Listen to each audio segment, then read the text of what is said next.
இன்னைக்கு நம்ம கிட்னாப் கால் டிராமாவோட 11th part பார்க்க போறோம். Welcome to DK sirs. நம்ம சேனலுக்கு யாராவது புதுசா இருந்தீங்கன்னா மறக்காம சப்ஸ்கிரைப் பண்ணிக்கோங்க. இன்னைக்கு நம்ம வீடியோக்குள்ள போயிடலாமா? எபிசோடோட ஸ்டார்டிங்லயே ஹீரோக்கும் ஹீரோயினுக்கும் மேரேஜ் ஆன அன்னைக்கு தான் காமிக்கிறாங்க. ரெண்டு பேருமே வீட்டுக்கு வந்திருப்பாங்க. ஹீரோயின் வீடு ஃபுல்லா சுத்தி பார்த்துட்டு இருக்கும்போது ஒரு ரூம்குள்ள போயிருப்பாங்க. அப்ப ஹீரோ இந்த ரூம் நீ எடுத்துக்கோ, இன்னொரு ரூம் இருக்கு அதை நான் எடுத்துக்கிறேன், ஒரு ரூம்குள்ள நான் வர மாட்டேன், என் ரூம்குள்ள நீ வராத அப்படின்னு சொல்லி மெசேஜ் பண்ணி விடுறாரு. ஹீரோயின் பார்த்துட்டு பெருசா எதுவுமே எடுத்துக்கல. நீங்க ஹீரோக்கு பிரேக்ஃபாஸ்ட் செஞ்சு வச்சுட்டு வெயிட் பண்ணிட்டு இருக்காங்க. அவர் வந்ததுமே யாரும் ஒன்று பிரேக்ஃபாஸ்ட் சமைக்க சொன்னா நான் இங்கெல்லாம் சாப்பிட மாட்டேன், இனிமேல் சமைக்காத அப்படின்னு சொல்றாரு.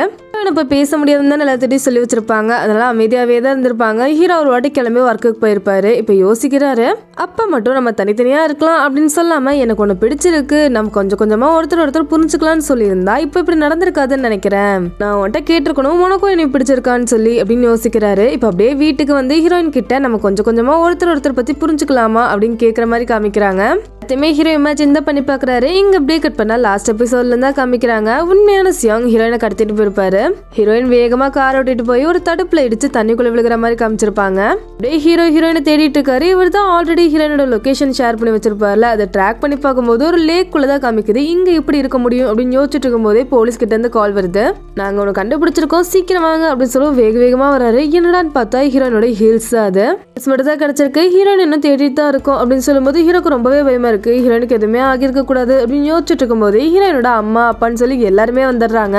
ஹீரோயினோட அம்மா என்னதான் கோவப்பட்டாலுமே இங்க ரொம்ப கஷ்டப்படுறாங்க. ஹீரோயினை காணும்னு சொல்லி பயங்கரமா அழுகுறாங்க. மட்டும் இல்லாம ஹீரோவோட அப்பான்னு சொல்லி எல்லாருமே வந்துடுறாங்க. ஹீரோவோட அப்பா பார்த்ததுமே சண்டை போட ஆரம்பிச்சிடுறாரு. எல்லாமே உன் பையனாலதான், அன்னைக்கு அவனை கொல்லுன்னு சொன்ன நீ கேட்டியா அப்படின்னு சொல்லி சண்டைக்கு வரும்போது ஏன் பையன் தான் பண்ண நீ பாத்தியான்னு சொல்லி அவர் சண்டை போட்டுட்டு இருக்காரு. ரெண்டு பேரும் கொஞ்சம் அமைதியா இருக்கீங்களா, ஜோ காணாம போயிட்டா அவளை தேடுறத மட்டும் பாருங்க அப்படின்னு சொல்லி இன்ஹா சொல்றாங்க. ஹீரோ யோசிக்கிறாரு, இங்க எல்லாருமே இருக்கும் ஆனா அம்மாவை மட்டும் காணோம், கண்டிப்பா அவங்களுக்கு ஏதாவது ஒண்ணு தெரிஞ்சிருக்கு அப்படின்னு சொல்லி போலீஸ் கிட்ட விசாரிக்க சொல்றாரு. ஹீரோவோட தாத்தாவோட டெத் ஆனிவர்சரியில இருக்க ஃபுட்டேஜ் எல்லாமே செக் பண்ணி பாக்குறாங்க. ஹீரோட அம்மா வெளியே வந்த மாதிரி எந்த ஃபுட்டேஜுமே இல்ல. பார்த்ததுமே புரிஞ்சுக்கிறாரு, கண்டிப்பா இவங்க தான் ஏதோ பண்ணிருக்கணும், இவங்க விசாரிக்கணும், எப்படியாவது வாரண்ட் வாங்குங்க அப்படின்னு சொல்லும்போது சரி நாங்க ட்ரை பண்றோம் அப்படின்னு போலீஸ் சொல்றாங்க. அவங்க அம்மா வீட்டுக்கு போய் அவங்க கார்ல இருக்க டேஷ் கேம் ஃபுட்டேஜ் தான் செக் பண்றாரு. எல்லாமே டெலிட் ஆயிருக்கு, ஏதோ சந்தேகமாவே இருக்கு, கண்டிப்பா அவங்க தான் காரணமா இருக்கும் அப்படின்னு சொல்லி இறங்கும் போது அவங்க அம்மா வெளிதான் நின்னுட்டு இருக்காங்க. இங்க என்ன பண்ற, அதுவும் என்னோட கார்ல அப்படின்னு கேக்குறாங்க. பக்கத்துல வந்து கையை பிடிக்கிறாரு. என்ன பண்ற அப்படின்னு கேட்கும்போது எதுக்காக நீங்க அந்த கிரைம் சைட்டுக்கு வரவே இல்லை, உங்க பையன் காணாம போயிருக்கான் ஆனா அந்த இடத்துக்கு நீங்க வரவே இல்லை, அழுகவே இல்லையே அப்படின்னு கேட்கும்போது எதுக்காக நான் அழுகணும், கிட்டத்தட்ட 20 வருஷத்துக்கு மேலேயே நான் அழுதுட்டே தான் இருக்கேன் என் பையன் கூட இல்லைன்னு, இப்ப வந்து நீ தான் அழுகணும், உன்னோட சான்ஸ் தான் இது அப்படின்னு சொல்றாங்க. யூரியா காமிச்சா ஹீரோயின் காணாம போனதை நினைச்சு ரொம்பவே ஃபீல் பண்றாங்க. நியூஸ்ல ஹீரோயினை பத்தி பேசும்போது கூட அதை முடிஞ்சாலுமே ஹீரோனை காப்பாத்த ஹெல்ப் பண்ணுங்க அப்படின்னு சொல்லிட்டே இருக்காங்க. சியான் கூட வரும்போது இவங்க ரொம்ப சோகமா இருக்காங்க. எப்போ இருக்கிறத விட என்னாச்சு அப்படின்னு கேட்டா ஒன்னும் இல்லையே அப்படின்னு சொல்றாங்க. சரி ஹீரோக்கும் ஹீரோயினுக்கும் மேரேஜ் ஆயிடுச்சுன்னு சொல்றது உனக்கு ஷாக்கா இருக்கா அப்படின்னு கேட்கும்போது ஆமா இருக்கு, ஏன் இவ்வளவு நாளா என்கிட்ட சொல்லலன்னு சொல்லி நான் ஹீரோனை பார்த்து கேட்கணும் அப்படின்னு சொல்லி ரொம்ப ஃபீல் பண்றாங்க. உனக்கு இன்னொரு விஷயம் தெரியுமா, ஹீரோயினால பேச முடியும் அப்படின்னு சொல்லும் போது சரி அவ வாய்ஸை நான் நேர்ல கேட்கணும் அப்படின்னு சொல்லி அதுக்குமே ஃபீல் தான் பண்றாங்க. தேடுறதுக்காக ஒரு குரூப்பவே கிரியேட் பண்றாங்க. வாலண்டியர்ஸ் யார் வேணா வரலாம் அப்படின்னு சொல்லும் போது ஹீரோயின் ஃபர்ஸ்ட் ஒர்க் பண்ணாங்கல்ல அந்த கம்பெனில இருக்க கொலிக்ஸ் எல்லாருமே வராங்க. அது மட்டும் இல்லாம ஹீரோட டீம் அப்புறம் யூரி அப்புறம் சங் அப்படின்னு சொல்லி எல்லாருமே இருக்காங்க அந்த இடத்துல. ஹீரோ காமிச்சா அடையாளம் காமிக்கிறதுக்காக போலீஸ் கூப்பிட்டு விட்டு இருக்காங்க. என்ன அடையாளம் காட்டணும் அப்படின்னு சொல்லும் போது வேற எதுவும் இல்ல திங்ஸ் தான் அப்படின்னு சொல்லவும் தான் அவர் கொஞ்சம் நிம்மதியா இருக்கு. ஆனா ஹீரோனோட ட்ரெஸ் பேக்னு சொல்லி எல்லாமே இருக்கு, இது எல்லாமே கிடைச்சிருச்சு, அதனால ஹீரோயினை அப்படின்னு சொல்ல வரும்போது தயவு செஞ்சு ஸ்டாப் பண்ணாதீங்க, எனக்கு தெரியாம உயிரோட தான் இருப்பான்னு சொல்லி உங்களுக்கு அது நம்பிக்கை இல்லைனா கூட பரவாயில்ல, உடம்பு கிடைக்கிற அளவுக்காச்சும் தேடுங்க அப்படின்னு சொல்றாரு. சரி நீங்க சொல்றதுனால நாங்க தேடுறோம் அப்படின்னு சொல்லி போலீஸுமே ஒத்துக்குறாங்க. ஹீரோவோட அப்பாவை காமிச்சா ஹீரோ தான் சொல்லிட்டார்ல நான் சியாங் இல்ல இவங்க என்ன வெளியே இருந்து கூப்பிட்டு வந்தாங்கன்னு சொல்லி அதுக்கான கிளாரிபிகேஷன் தான் கொடுத்துட்டு இருக்காரு. ஆனா தாத்தா என்ன பண்ணிருப்பாருன்னா அவர் தான் கொல்ல ட்ரை பண்ணிருப்பாரு சியாங்க. ஆனா இவங்க கிட்ட சொல்லும் போது ஃபிஷிங் பண்ணும்போது அவன் தவறி தண்ணிக்குள்ள விழுந்துட்டான் அப்படின்னு தான் சொல்லியிருப்பாரு. எல்லாத்தையுமே எக்ஸ்பிளைன் பண்ணிட்டு இருக்காரு. இப்ப பிரஸ்ல இருந்து கேள்வி கேட்கறாங்க. சரி நீங்க பண்ண தப்புக்கு எதுக்காக ஹீரோ அவன் பழி வாங்குறான் அப்படின்னு கேட்கும்போது அவன் பழி வாங்கலாம் இல்ல அதெல்லாம் ஃபேக் நியூஸ் அப்படின்னு சொல்லி அப்படியே அவர் பையனுக்கு சப்போர்ட் பண்றாரு. ஹீரோவோட ஃப்ரெண்ட் ஒருத்தர் இருப்பார்ல ரிப்போர்ட்டர்ல, அவருக்கு கோவம் வந்துருது, அது உண்மைதான் எங்க கிட்ட ரெக்கார்டிங் ப்ரூஃபே இருக்கு அப்படின்னு சொல்லி பார்க் பேசின ரெக்கார்டிங் போட்டு காமிக்கிறாரு. சியாங் ஹீரோவோட ஆபீஸ் முன்னாடி உன்னை கொல்லாம விட மாட்டேன் அப்படின்னு சொல்லி கத்திட்டு இருந்திருப்பாரு. அதை பார்க் நோட் பண்ணிருப்பாரு. ஒருவேளை சியாங்னால இந்த பையனுமே பாதிக்கப்பட்டிருப்பானோ அப்படின்னு சொல்லி தப்பா புரிஞ்சிருப்பாரு. ஃபாலோ பண்ண ஆரம்பிக்கும் போது இவர் என்ன பண்ணிருப்பாருன்னா பழைய வீட்டுக்குள்ள அதுக்கு முன்னாடி நின்றுட்டு இருந்திருப்பாரு. வீட்டுல தானே சியாங் சின்ன வயசுல வளர்ந்தாரு. அது மட்டும் இல்லாம அந்த ஆர்ஃபனேஜ்ல காணாம போன குழந்தைங்க எல்லாருமே இந்த வீட்டுல தான் இறந்து போயிருப்பாங்க. அந்த வீட்டு முன்னாடி நின்றுட்டு இவர் கத்திட்டு இருந்திருப்பாரு. அதை பார்த்து பார்க் என்ன நினைச்சிருப்பாருன்னா இவன் ரொம்பவே பாதிக்கப்பட்டிருக்கான், அப்ப கண்டிப்பா இவனுமே சியாங்னால பாதிக்கப்பட்ட ஒருத்தன் தான் அப்படின்னு நினைச்சிருப்பாரு. அவர் வெஞ்செடுக்க இவன் கூட நம்ம டீம் சேர்ந்துக்கலாம் அப்படின்னு சொல்லி சியாங் கூடயே சியாங்க பழி வாங்குறதுக்காக டீம் சேர்ந்திருப்பாரு. எல்லாத்தையுமே போலீஸ் கிட்ட பார்க் சொல்லிருப்பாரு. அந்த ரெக்கார்டிங் தான் ஹீரோட ஃப்ரெண்டு கிட்டயுமே இப்ப இருக்கு. இது எல்லா பிரஸ் முன்னாடியுமே போட்டுறாரு. ஹீரோட அப்பாக்கு என்ன பண்றதுன்னு தெரியல, அவனை பிடிங்க அப்படின்னு சொல்லி ஆளுங்க எல்லாத்தையுமே அனுப்பிச்சு விடுறாரு. பிரச்சனை ஒரு பக்கம் சமாளிச்சுட்டு இருக்கும் போது இன்னொரு பக்கம் போலீஸ்ல வந்து ஹீரோட அம்மாவை நாங்க கொலை கேஸ்ல கைது பண்றோம் அப்படின்னு சொல்லி இழுத்துட்டு போறாங்க. கட் பண்ணி ஹீரோனோட ஃபேமிலி காமிச்சா அவங்க அம்மா தான் ரொம்ப ஃபீல் பண்ணிட்டு இருக்காங்க. நீ நல்லா இருக்கணும்னு மட்டும் தான் நான் நினைச்சேன், நான் காசுக்காக ரொம்பவே கஷ்டப்பட்டேன், அதனால நீ ஒரு பணக்கார குடும்பத்துல இருக்கணும் அப்படிங்கறதுக்காக தான் இது எல்லாமே பண்ணேன், ஆனா உன் சந்தோஷத்தை பத்தி நான் யோசிக்கவே இல்லை அப்படின்னு சொல்லி ரொம்ப ஃபீல் பண்றாங்க. ஆனா எங்க ஹீரோனோட அப்பா ஒரு வார்டுக்கு உட்காந்துட்டு இருக்காரு. இன்னும் தான் கோவம் வருது, ஏன் எதுவுமே பண்ணாம சும்மா இருக்கீங்க அப்படின்னு திட்டிகிட்டே இருக்காங்க. ஹீரோயினோட அம்மா வேகமா வந்து ஹீரோவோட அம்மாவை அரெஸ்ட் பண்ணிருக்காங்க. அதுவும் கொலை கேஸ்ல. யாரு கொலை கேஸ், என் பொண்ணா அப்படின்னு சொல்லி ரொம்ப பயப்படுறாங்க.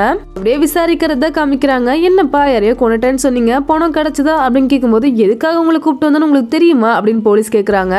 ஓ தெரியுமே, ஜோவை கொண்டுட்டேன்னு சொல்லி தானே கூப்பிட்டு வந்திருக்கீங்க அப்படின்னு சொல்லும்போது அது கிடையாது, இது வேற ஒரு கொலை கேஸ், நீங்களே பார்த்தா நல்லா இருக்கும் அப்படின்னு சொல்லி லேப்டாப்ல காமிக்கிறாங்க. இதையோ பார்த்துட்டு அவங்க ரொம்பவே ஷாக் ஆகுறாங்க. வீடியோ உங்களுக்கு எப்படி கிடைச்சது அப்படின்னு கேட்கும்போது ஹீரோ உள்ள என்ட்ரி ஆகுறாரு. நான் தான் அப்படின்னு சொல்லும்போது போலீஸ் வெளியே போயிடுறாரு. ஹீரோவும் அவங்க அம்மாவும் தனியா பேச ஆரம்பிக்கிறாங்க. இப்படி உனக்கு கிடைச்சது அப்படின்னு கேட்கும்போது ஒரு மோதிரத்தை எடுத்து அப்படியே மேல வைக்கிறாரு. இது தாத்தா எனக்கு ரொம்ப நாள் முன்னாடியே கொடுத்துட்டாரு, அவர் சீரியஸா இருந்தனால நான் அவர் கையில போட்டு விட்டுருந்தேன், அப்பதான் இந்த வீடியோ கிடைச்சது அப்படின்னு சொல்றாரு. அதுல ஒரு கேமரா கூட இருக்கு. என்னடா வீடியோ அப்படின்னு பார்த்தா ஹீரோட அம்மா தான் தலகாணியை வச்சு அந்த தாத்தாவை கொண்டிருக்காங்க. அப்படியே அந்த சீனை காமிக்கிறாங்க. தாத்தா நல்லா தான் இருந்திருப்பாரு. இவங்க அவங்க பையனை பத்தி தான் பேசிட்டு இருந்திருப்பாங்க. எதுக்காக இப்படி பண்ணீங்க, எதுக்காக மறைச்சிங்க அப்படின்னு கேட்கும்போது ஓ நல்லதுக்காக தான் அப்படின்னு சொல்றாரு. நல்லதுக்காக அவனை மறைச்சிங்க, சரி அப்புறம் எதுக்காக ஹீரோவங்க கூப்பிட்டு வந்தீங்க, உங்க பையங்கிறதுக்காகவா அப்படின்னு சொல்லும்போது அவருக்கு அப்படியே ஷாக் ஆகுது. என் பையன் என் கூட இல்ல அப்படின்னு சொல்லி நான் கஷ்டத்துல இருக்கும்போது உங்க பையன் உன் கூட இருந்தான்னு சொல்லி ரொம்ப சந்தோஷமா இருந்தீங்களா, அது உங்க கண்ணிலேயே நான் பார்த்தேன், பையன் உங்க கூட இருக்கணும் அப்படிங்கறக்காக என் பையனை என் கூட இருந்து பிரிச்சிட்டீங்கல்ல அப்படின்னு கேட்கும்போது அப்படிலாம் கிடையாது, அவன் ஒரு மான்ஸ்டர் அப்படின்னு சொல்றாரு. இப்ப கூட நீங்க சாரின்னு கேட்க மாட்டீங்கல்ல, ஆனா நான் கேட்கிறேன் சாரி அப்படின்னு சொல்லிட்டு தலகாணி வச்சு அவரை கொண்டிருப்பாங்க. நமக்கு தெரியுது சியாங்கோட தாத்தா அப்படிங்கறனால நம்ம ஹீரோவோட தாத்தா அப்படின்னு பார்த்துட்டு இருந்திருப்போம். ஆனா உண்மையிலேயே அது ஹீரோவோட அப்பா. அப்படியே பிரசன்ல காமிக்கிறாங்க. ஹீரோ தான் பேசிட்டு இருக்காரு. உன்னோட போனு டேஷ் கேம்னு சொல்லி எல்லாத்தையுமே போலீஸ் எடுத்துட்டாங்க, கண்டிப்பா நீ மாட்டிப்ப அப்படின்னு சொல்லும் போது ஹீரோவோட அம்மா சரி நானே அவளை கடத்திட்டேன்னு வச்சுக்கோவேன், இப்ப நீ அவளை தேடிட்டு இருக்கில்ல, அவ இறந்துட்டான்னு சொல்லி தேடிட்டு இருக்கியா, அப்ப உயிரோட இருக்கான்னு சொல்லி தேடிட்டு இருக்கியா அப்படின்னு கேக்குறாங்க. அப்படியே அந்த ஆக்சிடென்ட் நடந்தப்ப என்னாச்சுன்னு தான் காமிக்கிறாங்க. கார் அடிச்சு அதே இடத்துல தான் நின்று இருக்கோம், தண்ணிக்குள்ள விழுந்திருக்காரு. ஹீரோட வீட்டுல ஒரு பாடி கார்டு இருப்பார்ல, அவர் தான் வந்து சியாங்க மட்டும் தூக்கிட்டு போயிருப்பாரு. ஹீரோயின் என்ன பண்றது அப்படின்னு சொல்லி ஹீரோட அம்மாட்ட கேட்கும் போது ஏதோ ஒண்ணு சொல்லிருப்பாங்க. அப்படியே பக்கத்துல வந்திருப்பாரு. இங்க அப்படியே கட் பண்ணி மறுபடியும் பிரசன்ட்ல காமிக்கிறாங்க. நீ மட்டும் ஏன் இடத்துல இருந்திருந்தா இப்ப என்ன பண்ணிருப்ப ஹீரோயின அப்படின்னு கேட்கும்போது அவளை நான் உயிரோட தான் வச்சிருப்பேன், ஏன்னா நீங்க மட்டும் 20 வருஷமா உங்க பையனை பிரிஞ்சு அவன் உயிரோட இருக்கானா இறந்துட்டானான்னு தெரியாமே இருந்துட்டீங்க, வழிய நீங்க எனக்கு கொடுக்கணும்னு நினைக்கிறீங்க அப்படின்னு சொல்லும்போது ஆமா அப்படின்னு சொல்லி ஒத்துக்கிறாங்க. இங்க போலீஸ் இவங்க போன்ல இருக்க எல்லா ஃபைலுமே எடுத்துடுறாங்க. அதுல ஒரு சிசிடிவி ஃபுட்டேஜ் இருக்கு. ரூம்ல ஹீரோயின் அடைச்சு வச்சிருக்காங்க. அந்த இடத்துல தான் ஹீரோட அம்மாவுமே இருக்காங்க. இப்ப அப்படியே அங்க என்ன நடந்துச்சுன்னு சொல்லி காமிக்கிறாங்க. ஹீரோயின் சாப்பிட்டுருக்கவே மாட்டாங்க. எதுக்காக சாப்பிடாம இருக்க, உனக்கு சாகணுமா அப்படின்னு கேட்கும்போது ஆமா நீங்க அனுபவிச்ச வழியை நீங்க ஹீரோக்கு கொடுக்கணும்னு நினைக்கிறீங்க, நீங்க எப்படி உங்க பையன் உயிரோட இருக்கானா இறந்துட்டானான்னு தெரியாம 20 வருஷம் கஷ்டப்பட்டீங்களோ அதே மாதிரி அவனும் கஷ்டப்படணும் தான் நீங்க நினைக்கிறீங்க. ஏன்னா ஒரு நாள் தேடுவான், 2 நாள் தேடுவான், அப்படியே 1 வருஷம் ஆகும், 10 வருஷம் ஆகும், அதுக்கப்புறம் என்ன நினைப்பான், நான் இறந்துட்டேன்னு நினைச்சிருவான், அதுக்கப்புறம் அவன் தனியா வாழ ஆரம்பிப்பான். இன்னும் ஒரு 10 வருஷம் கழிச்சு கரெக்டா 20 வருஷம் கழிச்சு என்ன அனுப்பிச்சு வைப்பீங்க, இறந்துட்டான்னு நினைச்சிட்டு இருந்தா அவனோட ஒய்ஃப் அவன் கண்ணு முன்னாடி வந்தா அவனுக்கு எவ்வளவு வலிக்கும்னு சொல்லி உங்களுக்கும் நல்லாவே தெரியும், ஏன்னா உங்க பையனுமே அப்படிதானே வந்தான் அப்படின்னு சொல்றாங்க. ஹீரோமே இதே விஷயத்தை தான் இப்ப ஹீரோட அம்மாட்ட சொல்லிட்டு இருக்காரு. அப்ப கரெக்டா போலீஸ் வந்து ஹீரோயின் நாங்க கண்டுபிடிச்சிட்டோம் அப்படின்னு சொல்லுவோம். எல்லாருமே ஹீரோயினை தேடி கிளம்பிடுறாங்க. நம்ம ஹீரோ வீட்ல இருக்க பாடி கார்டு இருக்காருல்ல, அவர் தாத்தாக்கு டெத் அனிவர்சரி பண்ண வீட்டுக்கு வராரு. அங்க ஒரு பெரிய போட்டோ ஃப்ரேம் இருக்கும். அதுல போய் தாத்தாவோட மோதிரத்தை டச் பண்றாரு. உடனே அங்க கீ ஹோல் வருது. அது ஓபன் பண்ணி பார்த்தா ஒரு சீக்ரெட் ரூம் இருக்கு. அதுல வந்தா 2 லாக்கர் இருக்கு. அதுல ஒண்ணுலதான் ஹீரோயின் மயக்க நிலைமையில இருக்காங்க. இவர் அப்படியே யோசிச்சு பாக்குறாரு. ஹீரோட அம்மா ஹீரோயினை கொன்று அப்படின்னு தான் சொல்லிருப்பாங்க. அப்படியே பக்கத்துல வந்துட்டு இருக்காரு. இங்க ஹீரோ இன்னும் வரக்கும் ரொம்ப நேரம் ஆகும். ரொம்ப தூரமா இருக்காரு. போச்சு, அதுக்குள்ள இந்த பாடிகார்டு கொன்றுவோம் அப்படின்னு பார்த்தா வந்து எழுப்பி விடுறாரு. தயவு செஞ்சு இங்கிருந்து ஓடிடு அப்படின்னு சொல்றாரு. ஹீரோயின் விட்டா போதும் அப்படின்னு சொல்லி வேகமா ஓட ஆரம்பிக்கிறாங்க. பெத்த பத்தி கூட அவ்வளோ கவலைப்படல, ஆனா உன்னை பார்க்க முடியாது அப்படின்னு நினைக்கும் போது ரொம்பவே கஷ்டமா இருந்துச்சு. நான் உன்னை ரொம்ப மிஸ் பண்ணேன் அப்படின்னு நினைச்சிட்டே ஓடி வந்துட்டு இருக்காங்க. இங்க பாடிகார்டு அடுத்த லாக்கருக்கு வந்தா உள்ள சியாங் கத்திட்டு இருக்காரு. சின்ன வயசுல அவங்க அம்மா இப்படி ரூம்குள்ள அடைக்கும் போது கத்திட்டு இருந்திருப்பாரோ அதே மாதிரிதான் இப்போ கத்திட்டு இருக்காரு. இவன் திருந்தவே மாட்டான் போல அப்படின்னு சொல்லிட்டு இவர் புதுசா ஒரு லாக் போடுறாரு. அப்ப பின்னாடி இருந்து அந்த லாக்க தோற அப்படின்னு சவுண்ட் கேக்குது. யாரான்னு பார்த்தா சியாங்கோட அப்பா தான். வேற கண்ணை வச்சிருக்காரு. இப்ப மட்டும் நீ ஓபன் பண்ணல அப்படின்னா உன்னை நான் சுற்றுவேன் அப்படின்னு சொல்லி மிரட்டிட்டு இருக்காரு. இங்க ஹீரோயின் காமிச்சா வேகமா ஓடிட்டு இருக்காங்க. அப்போ ஒரு கன் ஷாட் சவுண்ட் கேக்குது. இவங்க அப்படியே பயந்து பார்த்துட்டே இருக்கும்போது தடிக்கு ஒரு பள்ளத்துக்குள்ள விழுந்து அப்படியே மயங்கிடுறாங்க. யாரா கன் ஷூட் பண்ணதுன்னு பார்த்தா சியாங் ஒரு பக்கம் பிடிச்சிருக்காரு. சியாங்கோட அப்பா ஒரு பக்கம் பிடிச்சிருக்காரு. வானத்தை பார்த்தா சுட்டிருக்காங்க. அப்பா உங்களை பார்த்து எவ்வளவு நாள் ஆச்சு அப்படின்னு சொல்லி கண்ணை பிடிங்க அவரோட தலையிலேயே வச்சிடுறாரு. கஷ்டம் எல்லாத்துக்குமே நீங்க தானே காரணம் அப்படின்னு கேட்கறாரு. இங்க அப்படியே கட் பண்ணா ஒரு கன் ஷாட் சவுண்ட் மட்டும் தான் கேட்கறாங்க. ஹீரோயின் கண்ணை முழிச்சிடுறாங்க. நம்ம எங்க இருக்கோம் அப்படின்னு பார்த்துட்டு இருக்கும் போது அந்த இடத்துக்கு சியாங் வந்துடுறாரு. சிஸ்டர் எங்க இருக்கீங்க அப்படின்னு சொல்லி எல்லா பக்கமும் தேடிட்டு இருக்காரு. ஹீரோயின் அப்படியே ஒளிஞ்சு உட்காந்துட்டு இருக்காங்க.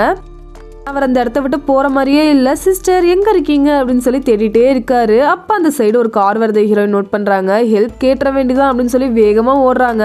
ஆனா இதை சியாங் பாத்துறாரு. ஓ இங்கதான் இருக்கீங்களா, நான் உங்களை கண்டுபிடிச்சிட்டேனே அப்படின்னு சொல்லிட்டு இருக்கும் போதே உங்க காருக்கு முன்னாடி போய் நின்றுறாங்க. யாரான்னு பார்த்தா நம்ம ஹீரோ தான் வந்திருக்காரு. பேரும் ஓடி வந்து ஹக் பண்ணிக்கிறாங்க. ரெண்டு பேரும் ரொம்பவே மிஸ் பண்ணிருப்பாங்க ஒருத்தர். அதனால அப்படியே பாசத்தை பரிமாறிட்டு இருக்காங்க. அதை சியாங்குமே பாக்குறாரு. ஆனா போலீஸ் எல்லாம் அந்த இடத்துக்கு வந்தனால அவரால் எதுவுமே பண்ண முடியல.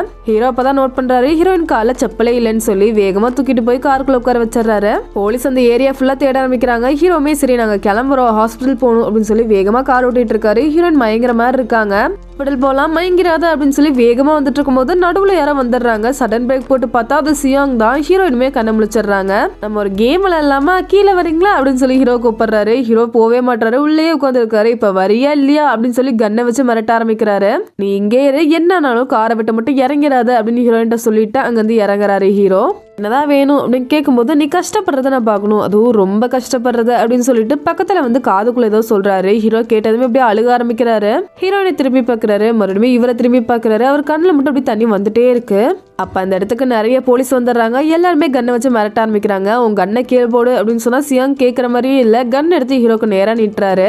இப்ப அப்படியே கன் ஷாட் சவுண்ட் கேக்குது. ஹீரோயின் ஷாக்கிங்கா பாத்துட்டு இருக்காங்க. இங்க அப்படியே கட் பண்ணா ஹீரோ யோசிச்சுட்டு இருந்திருப்பார்ல, மேரேஜ் ஆன உடனே நான் உன்கிட்ட எனக்கு உனக்கு பிடிக்கும்னு சொல்லியிருக்கணும், அப்படி பண்ணியிருந்தா இந்த பிரச்சனை எதுவுமே வந்திருக்காது அப்படின்னு யோசிச்சுட்டு இருந்திருப்பாரு. இப்ப அப்படியே அதை ஹீரோயின் கண்டினியூ பண்றாங்க.